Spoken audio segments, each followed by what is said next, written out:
Fiction. I fell into a dimension of monsters, parts 1 to 3 more coming, post 1. The Prowlers.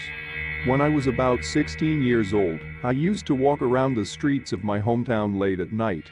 It was an underprivileged town, located within a mountain range that is covered with trees. Around this time, rumors began floating around my town about creature sightings, but I never believed them. I imagined that they were nothing more than fictitious stories, no different than the Boogeyman or Bigfoot. That all changed one night in December. A blizzard was howling and a thick fog hung in the air. To this day, I still don't know why I thought it would be a good idea to travel into the woods, alone. In the middle of the night, I soon found myself lost, unable to find my way back. As I stumbled about, I began to hear the faint sound of screeching. I thought I was going crazy, but every step I took seemed to amplify the sounds, regardless of what direction I wandered. Luckily, I happened upon an old hunter's post that was built in a tree. The ladder seemed stable, so I climbed up into it. Sprawled out on the floor was a map. Off in the corner was a box that seemed to only contain junk. I looked around at the four walls and decided to stay here. This humble abode would likely keep me from freezing to death, and it also offered me momentary relief from the persisting sounds. I tried to sleep, but it was impossible.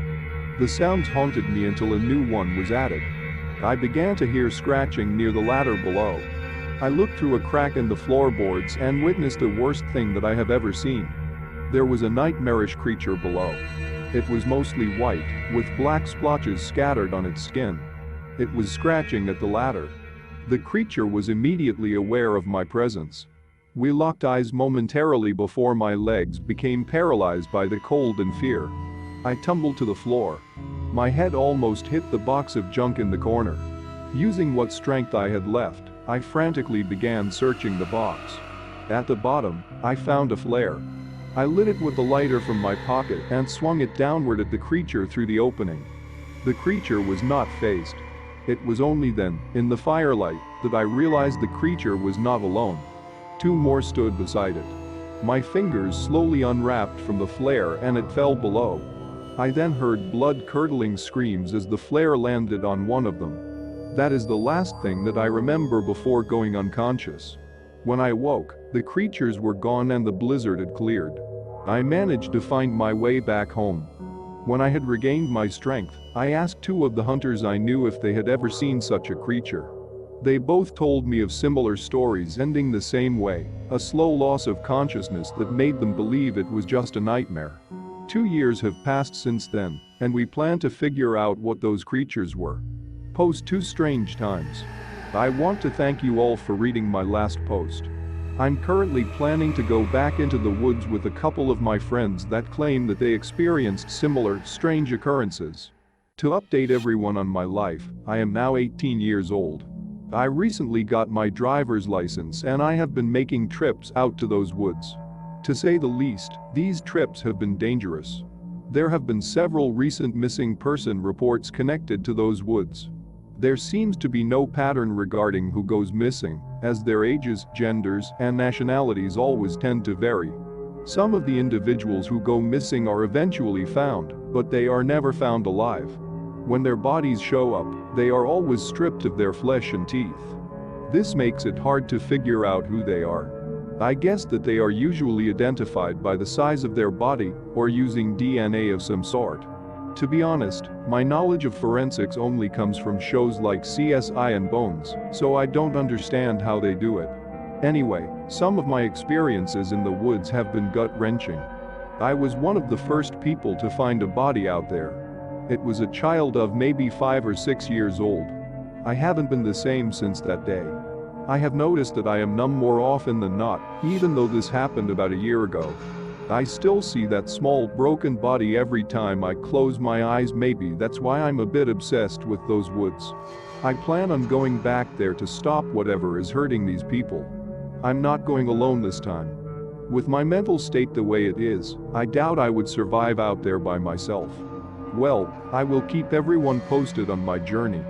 If I'm lucky, I will still have service out in the woods. Until next time, thanks for reading. Post 3 The Unknown. A lot of crazy shit has happened since my last update. What I have seen is enough to fuel my nightmares for the rest of my life. I think I am in over my head. This situation with the woods is bigger than I could have ever imagined. In my last post, I explained how I was going to go back into the woods with my friends to figure out what was going on. That is exactly what we did. I went with my friends, Mark and Leon. Mark is 6'1". He is a big athletic guy that shares my passion for hunting. He may be the strongest man that I have ever met. Leon is far more laid back. He's a hunter as well and has a knack for tracking. More importantly, he's a gun enthusiast. I thought it would be great for him to come with us, since he is bound to be carrying some serious firepower. I realize now that we are 3 posts in and I have not introduced myself yet. My name is Hutch. I'm 5'10". I may not be as strong as Mark, but I do have a bit of muscle. I can handle myself in most situations. Anyway, we spent a while preparing ourselves before going out into those woods. We packed the basics: food, water, an extra set of clothes, first aid, and of course, weapons. Leon helped us with the last one. He equipped us with an Arkansas and 3 full magazines. With the supplies we brought, we had enough to survive a week or so without returning. We made it to the woods around noon and noticed that there was a thick fog tangled between the trees. One by one, we went to each of the locations where we experienced strange events in the past. To our surprise, there was nothing out of the ordinary to be found. We began to get a bit discouraged until Mark perked up and said, "Maybe the things we're looking for are sleeping. Didn't all of our stories happen at night?" After a brief discussion, Leon and I agreed. Mark began to speak again. "They're probably nocturnal." He then turned to me. "Did not you say the creatures you saw ran away from the flare you lit? Maybe they're afraid of the light." Hearing him say this made me realize how much of an idiot I am for not realizing this already. I nodded in agreement once more. We began discussing locations where these creatures could be hiding during the day. I remembered overhearing a few locals talking about this tremendous cave that they stumbled upon deep in the woods. They heard screams coming from inside of it. They also mentioned hearing the sound of a crying infant. I didn't pay much attention to the story when I first heard them talking about it, because there were a ton of rumors floating around after these strange occurrences began. Plenty of people were making up stories, so it was hard to determine which ones were real and which ones weren't. Regardless, I told Mark and Leon about the cave, and they agreed to check it out. We had already been in the woods for about 7 hours, and I could hardly hide my annoyance with the situation. It took a couple more hours, but luckily we found the cave before it got too dark. As we walked to the entrance of the cave, we noticed a fog became denser. It seemed as though it was pouring from the mouth of the cave. That's when we heard it. It started faint at first, but got louder as we got closer. We could hear a baby crying. We were all nervous and hesitated for a moment before taking another step. After all, we were there to keep anyone else from getting hurt. We slowly peered into the entrance of the cave. The crying was now painfully ringing in our ears. Mark pointed his flashlight into the cave. The ground was littered with teeth, many of which seemed human. Mark continued pointing his flashlight at different parts of the cave until we saw something immense skitter by. With a shaking hand, Mark shined the light toward the direction the creature had moved. To our terror, his light illuminated a 7-foot-tall spider-like creature. It seemed to have pieces of human skin stuck to its 8 slender legs and body. Despite this, it wasn't until I saw its face that I experienced true fear for the first time in my life. It became clear to us that the crying was not coming from an actual child. Instead, the spider's face was that of a newborn baby, except for its mouth. The mouth opened unnaturally wide, revealing row after row of jagged teeth that seemed to jut out in all directions. The wailing sound never stopped.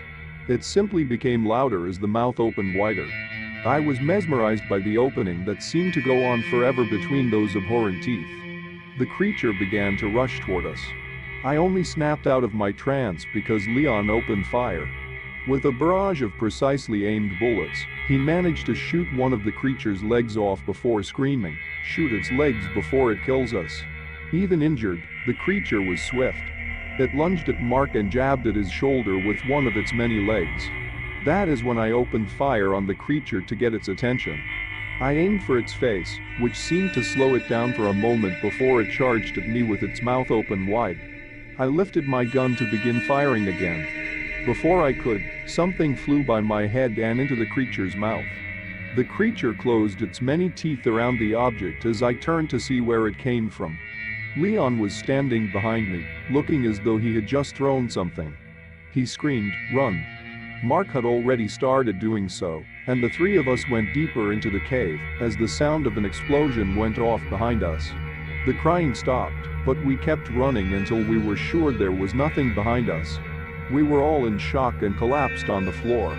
None of us said a word for what felt like hours. Silently, we checked where Mark had been struck to make sure he was okay. The silence was finally broken when Leon half-heartedly muttered, "Good thing I packed a grenade." As dangerous as it was for him to do so, I couldn't help but agree. We set up camp, ate a bit, and barely spoke at all. I can't help but think that I still hear crawling noises all around me. I will update you guys again soon if I am still alive to do so. Thanks for watching. If you enjoyed the video, hit that like button to support my work. And as always, enjoy the fear, my dear.